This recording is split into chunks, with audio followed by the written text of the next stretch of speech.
Welcome back to Iowa Live. Lou and Jackie here. And who doesn't like a good story, Jackie? We love sharing amazing stories here on our program every single morning, but sometimes there's something about sharing your own personal story with friends and family and beyond. And we want to talk a little bit more about that gratitude story that you might want to be telling others with something known as faith storytellers. And we do have the founder, Mackenzie Ryan, joining us this morning. Thank you so much for being here. Thanks for having me. Now, you're kind of an expert when it's storytelling time. But what does it take to tell a great story? There's just 3 parts to a great story, and I would really encourage your viewers to tell a gratitude story. It's January.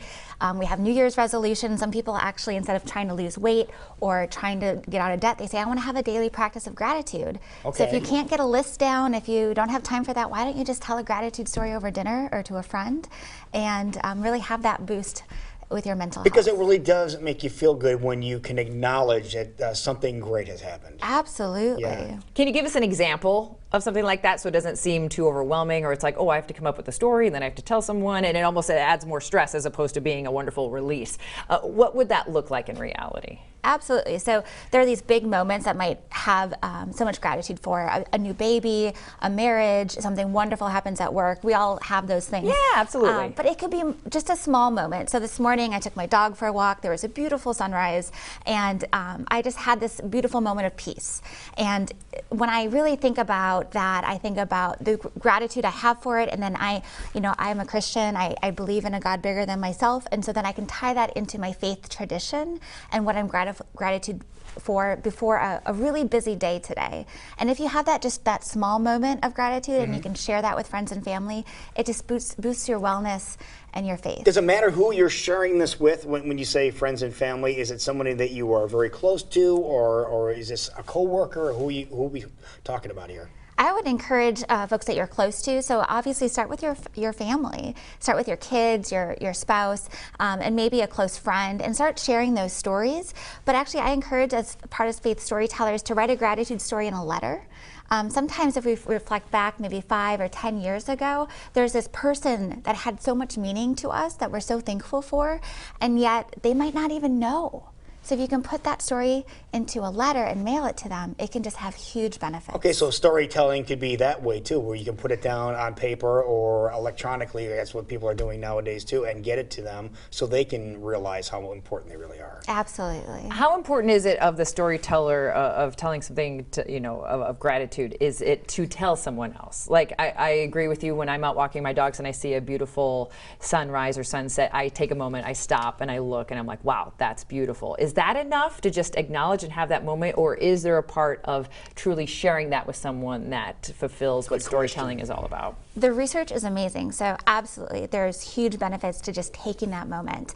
And then they're actually showing that you can improve your relationships, you can improve your health even more if you take a moment to share that, because you're building community and you're building relationships and you're building that value of gratitude within you. Now, what would you tell someone who has never expressed this before? They've never shown this gratitude, and they say, you know what, it's 2020, like you mentioned, I'm going to start doing this. What would be the first step to try that? Sure. So I put together just 3 steps that you can have. It's you start with where was I? What happened that I was grateful for? And then you move into that meaning. What did it mean to me, that moment of pause or connection? And then you really talk about that gratitude and being able to share that and potentially connecting it with your faith tradition. Mm-hmm. So those are some simple phrases that you can start with that might get you to, because some of us enjoy being on a stage, and others that might need a little key phrase that might break them in a little bit more, talking about something. 3 or 4 sentences to get you started as a faith storyteller. Have you talked to anyone who has been able to implement this into their lives and how it's changed their lives? I have seen, especially when they put it down into a letter and they mail it to an aunt maybe they haven't talked to in a few years. I mean, tears. It is amazing. Really? It is just so heartening to see. And I think going back to writing something down and sending it to something like that, that's something like we used to do way back in the day, all the time. And I hate using that phraseology, but it's true. How often do you just sit down and write a meaningful message and send it to someone? I'm not talking a text message or even a phone call, but truly writing down your thoughts and sending it to someone. It can have the world of difference. And as you said, there's kind of proof in the pudding when something like that happens. Absolutely. And if your viewers are interested, we have more gratitude stories, more faith stories on our website, faithstorytellers.com. And we actually have a weekly email magazine that goes out where we share stories, and so many are rooted in gratitude. Oh, really? Okay. And so if you sign up for that, you know, sometimes there's really hard things that we go through in life. A death of a loved one, a divorce, there are just hard things. But so many of those stories, when they reflect back, they find that moment of light and they say, wow, I'm really grateful for this moment, or I'm really grateful for this silver lining that comes through. And if you're going through a hard time, that's something to cling to, that you can get to the other side. Right. Now, I can see how this could affect your emotional health. Without question, that's going to have a positive impact there. But what about your physical health in implementing some of these? The research shows it benefits that too. I think there's alignment when we do something for our mental health. It can help us physically, it can help us spiritually, it can help us emotionally. More and more we're seeing research come up with improvement this way.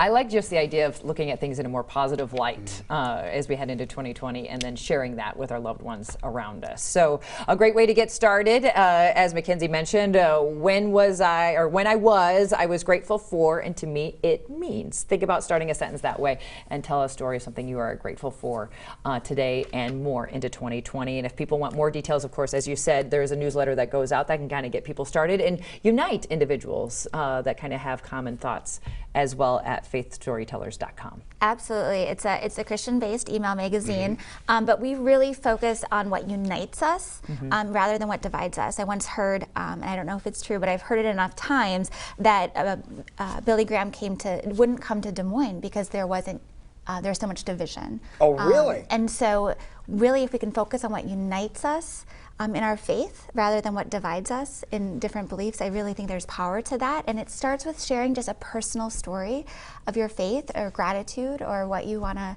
really what you see and believe. All right, let's bring everybody together. Exactly. In 2020, I love that. And that's a great place to start. Thank you so much for joining us today. We are very grateful that you were here with us this morning. See that? We're grateful that you were here. Thank you. That's a good start. I appreciate that. You're watching